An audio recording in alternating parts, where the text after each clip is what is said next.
Hello everyone, I have decided to come back to India. Yes, मैं अपने देश, अपने घर इंडिया वापस आ रहा हूँ एजुकेशन मिनिस्टर धर्मेंद्र प्रधान का रेजिग्नेशन मांगने के लिए। इतने दिन से आप सब देख ही रहे हो कि हम सोशल मीडिया पर आवाज उठा रहे हैं कि पेपर लीक के कारण जिन नीट के बच्चों ने सुसाइड की और जो लाखों स्टूडेंट्स की मेहनत बर्बाद हुई है, उसके लिए तो धर्मेंद्र प्रधान को रिजाइन करना ही चाहिए। 8 लाख बच्चों ने हमारी पिटीशन साइन की है। Crores of people have supported this demand on social media as well. And not just that, देश में कई सारी जगहों पर इसको लेकर प्रोटेस्ट भी तो हो रहे हैं, जैसे लखनऊ, जयपुर, महाराष्ट्र, दिल्ली। लेकिन फिर भी इनको कोई फर्क नहीं पड़ रहा। आज नीट के 22 लाख स्टूडेंट्स, सीबीएसई के 17 लाख स्टूडेंट्स, सीयूईटी के 16 लाख स्टूडेंट्स और एसएससी जीडी के 40 लाख स्टूडेंट्स, ऐसे 1 करोड़ से ज्यादा स्टूडेंट्स हैं जिनकी जिंदगी के साथ मजाक किया गया है सिस्टम द्वारा।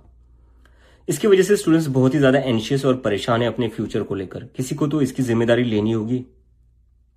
इतने बड़े ब्लंडर के बाद भी अगर एजुकेशन मिनिस्टर रिजाइन नहीं करते तो इसका मतलब इस देश में अकाउंटेबिलिटी नाम की कोई चीज बची ही नहीं है। ऐसा लगता है कि सिस्टम जितनी चाहे उतनी गलतियां कर सकता है और उसके लिए कोई कॉन्सिक्वेंसेस है ही नहीं। सारे कॉन्सिक्वेंसेस स्टूडेंट्स के लिए है। ऐसा कब तक चलेगा? इसलिए अब वक्त आ चुका है, हम सबको साथ आना होगा और भारत के संविधान के रास्ते पर चलते हुए पीसफुली अपनी आवाज उठाकर धर्मेंद्र प्रधान के रेजिग्नेशन की डिमांड करनी होगी। अगर हम सब साथ मिलकर आवाज उठाएंगे तो जरूर इनको हमारी बात माननी होगी। मैंने डिसाइड किया है, मैं 6 जून सैटरडे सुबह दिल्ली आऊंगा। आप सब मुझे एयरपोर्ट पर मिलिए। हम सब मिलकर पार्लियामेंट स्ट्रीट पुलिस स्टेशन जाएंगे और वहां पर जंतर मंतर पर एक पीसफुल प्रोटेस्ट करने के लिए परमिशन मांगेंगे। इंडिया का कॉन्स्टिट्यूशन हमें राइट देता है कि गलत के खिलाफ हम पीसफुल तरीके से अपनी आवाज उठा सकते हैं। उसी कॉन्स्टिट्यूशन के अकॉर्डिंग हम अपनी आवाज उठाएंगे और मैं उम्मीद करता हूं जितने भी कॉकरोच जनता पार्टी के सपोर्टर्स हैं और जितने भी स्टूडेंट्स और यूथ इस सिस्टम से परेशान हैं, वो इस प्रोटेस्ट में शामिल होंगे। जिसको लगता है धर्मेंद्र प्रधान एजुकेशन मिनिस्टर जो है हमारे, उनको रिजाइन करना चाहिए, वो सभी लोग इस प्रोटेस्ट में शामिल हो जाएं। मेरे फ्रेंड्स और फैमिली को डर है कि मुझे एयरपोर्ट से ही अरेस्ट कर लेंगे और फिर जेल भेज देंगे।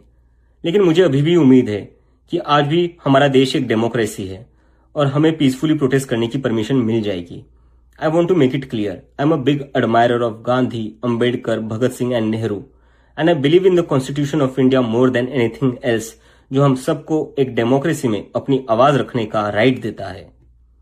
और रही बात जेल के डर की, हम कब तक डर कर जिएंगे यार? ये देश किसी एक पार्टी का थोड़ी ना है, ये देश तो हम सबका है।